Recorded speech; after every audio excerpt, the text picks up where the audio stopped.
In my first part of the letter theory, I showed how they could change just one shot of Eyes Wide Shut, and this one change would have sweeping implications for the rest of the film, and it could obscure the meaning enough to where audiences wouldn't notice.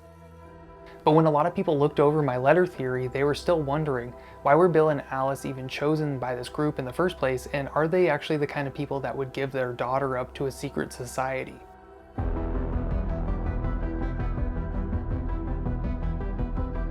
At the end of the film, it seems like they send their daughter away with two strange men. Up until that point, they watch her very closely, and then suddenly they send her off and never look back in her direction. And why is this idea of two men together a reoccurring motif throughout the film? How is all of this possible? Bill and Alice seem like good parents. They do their homework with their kid, they kiss her goodnight, they take her out to a toy store. They're not the kind of people that would give up their kid, or are they? When looking at the film, we maybe think that Bill and Alice are the good guys because they're presented as the protagonists of the film. But in reality, neither Bill or Alice is a very good person. But are they the kind of people that would give up their kid? When Alice talks about a fantasy she had about another man, she said that she would have abandoned her husband and her daughter in order to just have a one-night stand with this person. And we see that she does have this callousness about her, and that she kind of seems to be humoring this idea of an affair with this naval officer, with the man at the party who she dances with. And even when she tells Bill about her dream and she's really upset and crying, she brings up the part about how she's mocking and laughing him during this dream, which possibly she just wanted to be honest about it, but it's also a really cruel and unnecessary detail to share with him. And it seems like throughout the film, Bill and Alice have this kind of relationship where they love and hate each other at the same time. And there's a lot of anger and resentment in this relationship, as we see them looking outside of their relationship for external validation. And throughout this, we see both of them in this back and forth battle, trying to feel empowered in their romantic life. But I do want to point out that when it seems like she might have an affair with the man at the party when they're dancing together, it does seem like she may have been slipped something in the champagne that she drank, which I'm going to go into in another video. And if this was the case, and she was actually inducted to the group, this would make sense why she had the nightmare in the first place. But a lot of people just want to look at Alice and think that she's the problem in the relationship. But as we see throughout the film, Bill is not a good person. Now, he is a doctor, and he provides for his wife and his child. But we see that Bill is very willing to push aside and lie to his family whenever he feels necessary, just like he did when he pushed them aside looking for some kind of debaucherous time in the city. And he was wandering around looking for some kind of masked party or a working girl or any other situation that he could go take advantage of so that he felt empowered. And while he didn't sleep with Marion while she was throwing herself at him, but we'll talk about that later, he allows Mandy to sell herself out for him at the party, which we see had devastating consequences for her. He also finds out that Milch is selling an underage girl who he's calling his daughter, and then he does nothing about it. He doesn't call the police, he doesn't tell anybody, he just gives him a scornful look and leaves. But this doesn't help that girl.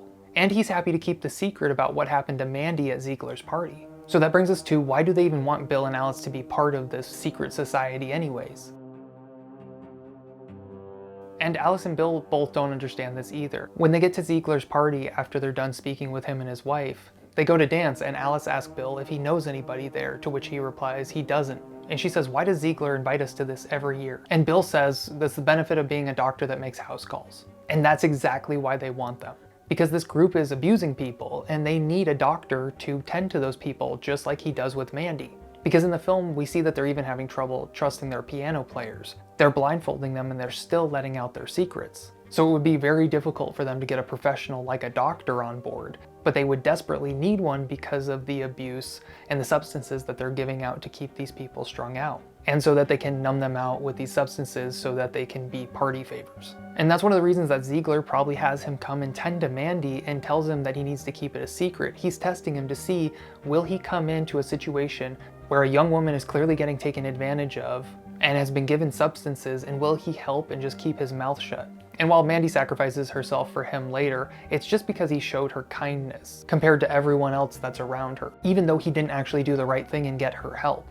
And this is how they keep these people strung out, but this is also how they take them out, just like we find out how Mandy passed away in the newspaper. I highly doubt she took the substances of her own free will. And while we know that the reason that Alice initially brings up that she wanted to have an affair with this officer was because Bill told her he thought that women were inherently loyal. And while Alice is doing this to prove him wrong, the fact is he is wrong. And it's because he sees women as something inferior to himself as a man. And that's because he still believes that humans are like animals and that we're controlled by our base instincts and we cannot override those, which is untrue. He thinks that women are loyal because they have children and men are promiscuous because they can go get people pregnant. But this whole animalization of people is just a way for people to excuse their bad behaviors, saying that they have no control over it.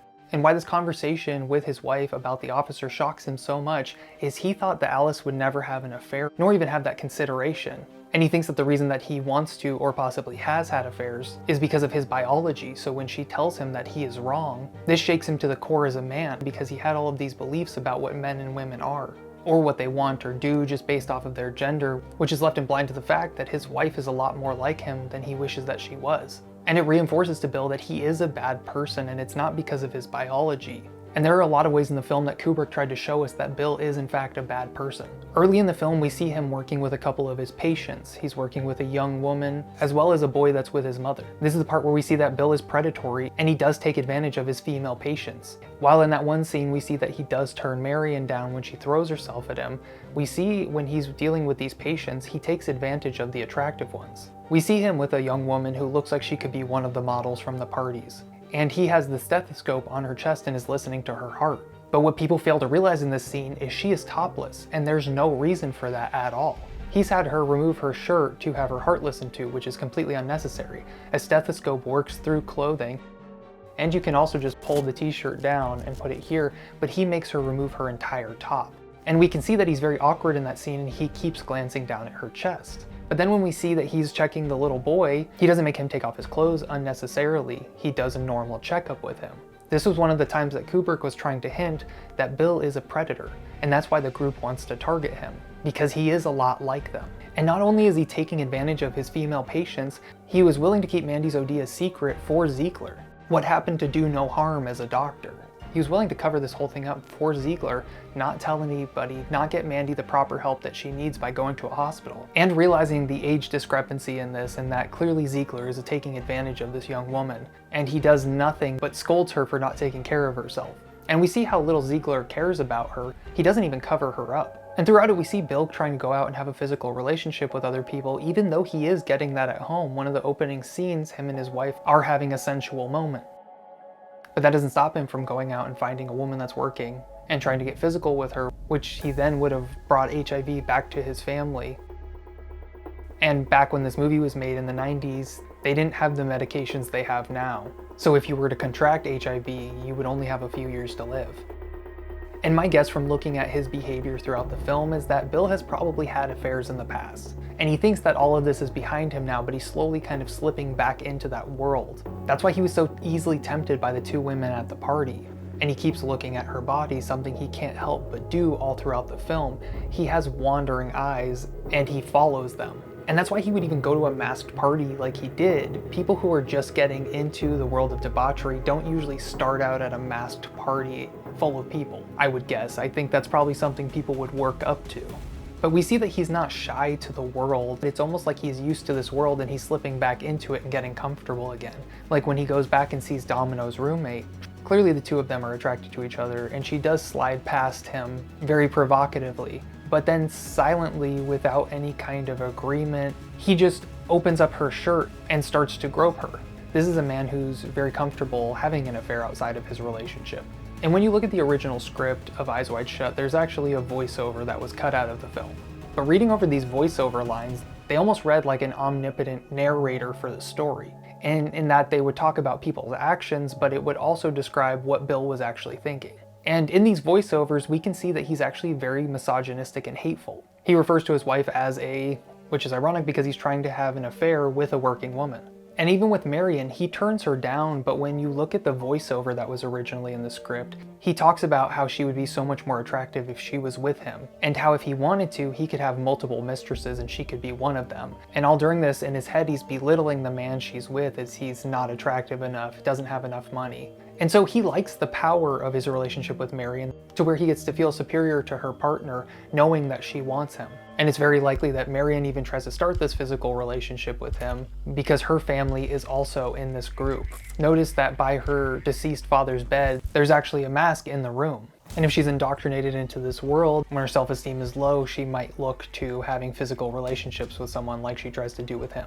And we do see that later on in the film, he actually does try to call Marion because he is going to go back and try to have an affair with her, but her fiance picks up. And anytime we see that he's a good person, we see him negate being a good person. And the fact that he wants to have affairs, the fact that he's so misogynistic and egotistical, and that we see that he's very hateful in his own head, we understand that he would actually fit into this secret society quite well.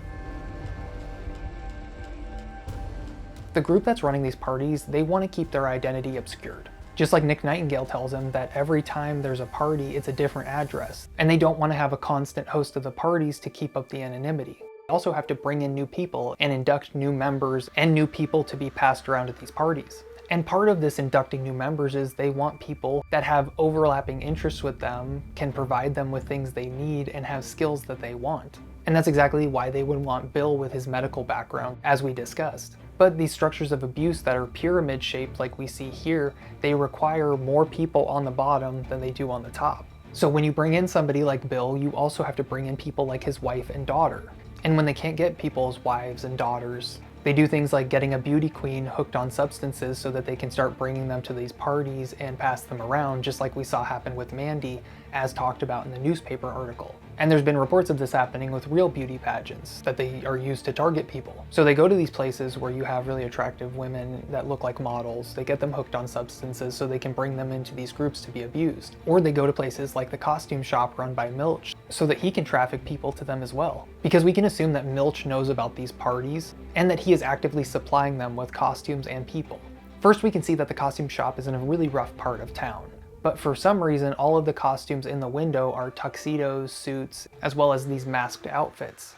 But having high-end outfits like this in this rough part of town really doesn't make sense. The people living there aren't really the clientele. When Bill tells Milch that he needs a last-minute costume, that it has to be a masked one, and that he'll pay a lot for it, this starts to cue Milch into that he might be going to one of these parties. And the girl that's referred to as Milch's daughter, who we talked about, is probably just a trafficking victim in the last video. She most likely has been to these parties or met people who are coming in to get a costume for these parties. Because when she whispers in Bill's ear, she tells him what kind of material he should get for his cape, implying that she does in fact know about these parties. And that's why Milch tries to sell this girl to Bill, is because he recognizes that he's probably going to these parties, so he's into all of these awful debaucherous things, so he thinks that he's safe to talk to about this. And after Milch implies that he will sell the girl to him as well, Bill never does anything about this. He doesn't tell anybody, he doesn't call the police, or do anything to help this girl, he just leaves. And there's a lot of reasons why people are scared to protect other people, but if you're unwilling to protect a child in need, then you are a bad person.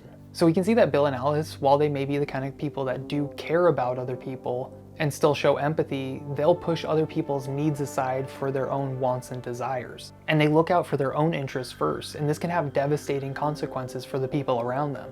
They're both the kind of people who will chase and choose pleasure, even when it's detrimental to their entire lives. And as these parties do center around the idea of depravity, they would want people like this who are going to chase their carnal desires and physical sensations over the safety of people. But there's one more reason why Bill and Alice were targeted by them in the first place, and it's because he's friends with and does house calls for Ziegler. Other channels such as Collative Learning have pointed out that most likely Ziegler is Red Cloak.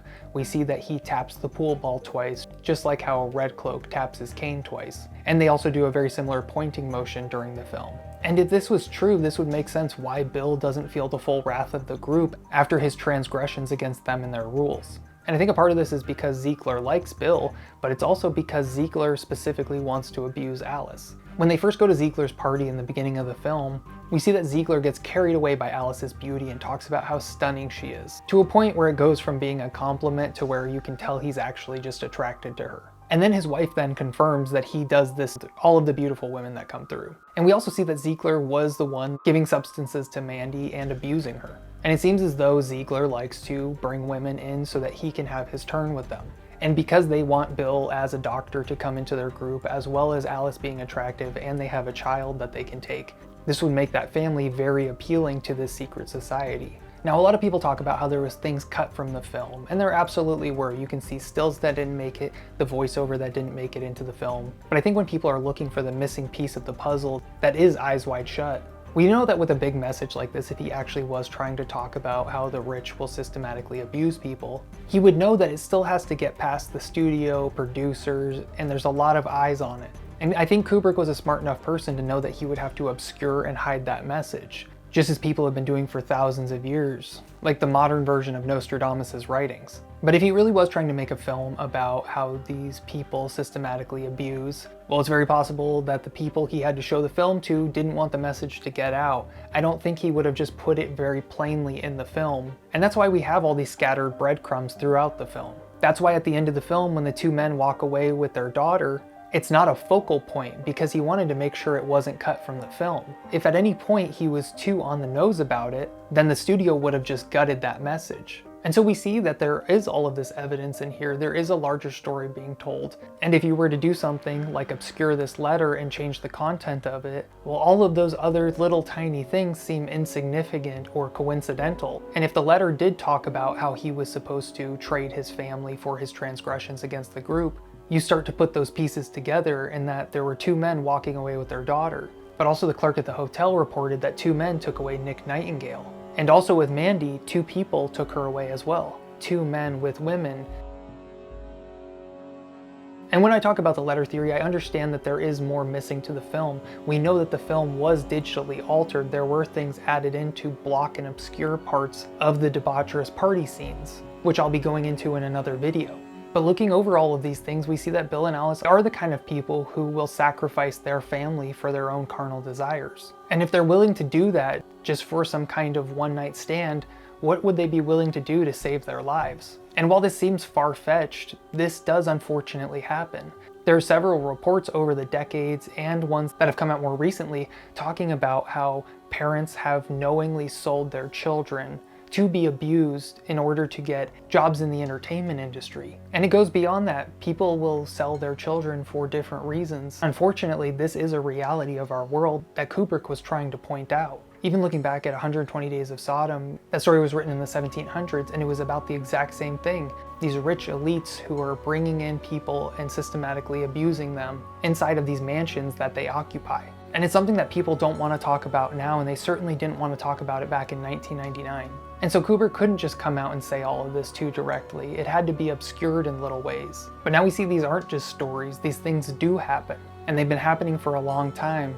And I think that Kubrick was trying to tell us that. And I personally find it highly disturbing that he passed away after the movie was filmed and he had showed the first screening, but before the final cut. I'm not saying that anything necessarily was done to him maliciously, but we see historically that whistleblowers are always targeted. I want to thank you all so much for watching this video. Please don't forget to hit like, subscribe, and the notification bell on the way out, because I have much more content coming soon. And let me know if you'd like a part 3 to the letter theory. Make sure you also check me out on TikTok. Consider subscribing to be a member or one of my patrons. Thank you all so much for watching. I'll see you in the next one.